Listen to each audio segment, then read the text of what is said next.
The days of million-dollar student loan debt apparently are back. A recent Wall Street Journal story highlighting a man with more than $1 million in student loan debt. And he's not alone. According to the Education Department, 101 people owe over $1 million in federal student loans. This is up from 14 people 5 years ago. Joining us right now is the author of Retire Inspired, Ramsey Solutions financial expert Chris Hogan. Chris, good to see you. Thanks so much for joining us. I'm just trying to understand how you rack up $1 million in student loan debt. What does college cost? $100,000? About $100,000. Yeah, 70 to 100 grand at a top school. $1 million in student debt. How do you do that? Well, Maria, it's pretty easy for people that are unaware. I mean, you walk into the financial aid office and you keep signing documents year after year. It's an epidemic. And it's scary to look at this and to see just how much this individual and 101 others have this dollar amount stacked up against them. It's a massive mountain, and they're going to need a game plan to get out of it. All right, what's the game plan, Chris? What do you do with this? How do you get out of this kind of significant student loan debt? Well, number one, let's stop borrowing. Like, change your mentality. You can't borrow your way out of debt, so stop that. Number two, I want you to start to budget. Begin to tell your money where to go instead of wondering where it went. That means if you're married, sit down with your spouse, talk about it, and let's set some parameters on what you're going to spend. The third option is take an extra job. As you get this extra job, I want you to send every dollar amount toward that debt. It doesn't go to increase lifestyle, send it directly there. And then the final step is to really downsize your lifestyle. That means look at selling your home if you have to, look to rent if you need to, but you're going to have to work and work hard to get out of $1 million of student loan debt. Chris, it's only 101 people, though. I know that maybe exemplifies the number of people who go deep into debt. I think that if you include the food and travel and things like that, you are looking at about $100,000 a year to go to a top school, for example, like a Yale. But 101 people, again, that's just insanity. But it's not that large a chunk of the American population. No, that's true. You're right. No, you're right. I mean, 101 people at $1 million, that is the massive eye-opener.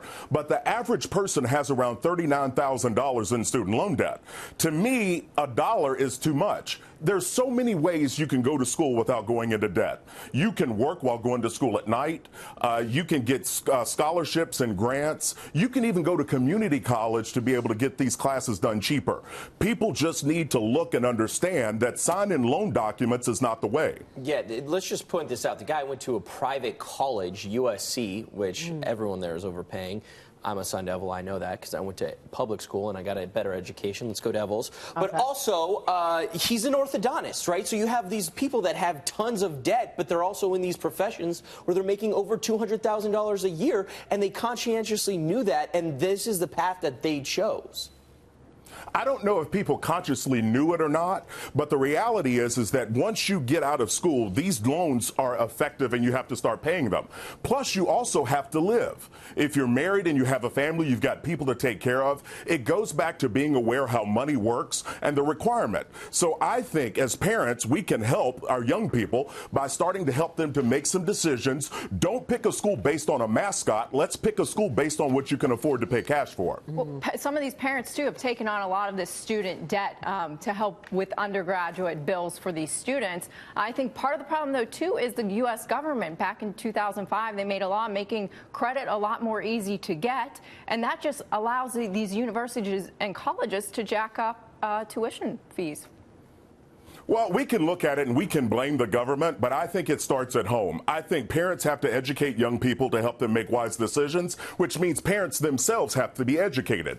You know, credit is going to be available. We just have to be adult enough to learn to say no and to understand that this debt is a threat to our future. We've got to look at it, learn how to count, and start making adult-type decisions. Let me just add one real quick thing. I went to Wake Forest. First year that I went there, the tuition was $7,500 a year. Wow. Now it's north of $50,000 a year. Tuition and required fees is more than $52,000. Is the education that much better? No. Yeah. Is it worth it? Yeah, and that's a fair question to start asking with all of these costs. Is it worth it? Did they help me get a job? No. I was running a cash register in a restaurant after I graduated from Wake. They didn't give me not even a pinky forget about a helping hand. Could you have gotten, Well, though, I mean, with that education, could you have done as well without it? I could have gotten into, well, you know what? I think the sad thing is people think they just need a degree. They need to get a degree from somewhere. I went to an okay school. I wish I'd gone to a better one.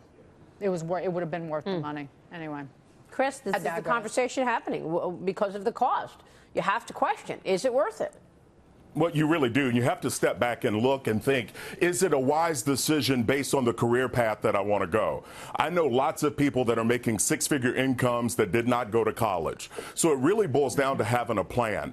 Too many young people are going to college and to grad school just to avoid going into the real world. We have to help them start to understand the steps that are required. It's about relationships, it's about networking, but also your knowledge. We can make better choices with wiser money decisions when we understand the cost of it. I'm saddened to see young people graduate with six-figure debts that are almost like a mortgage. And it starts them off in the hole. Yeah, it really does. And not understanding what that does to you long term. Chris, thank you so much. As always, great insights from you. Chris Hogan joining us this morning. Thank you. We'll see you soon, sir.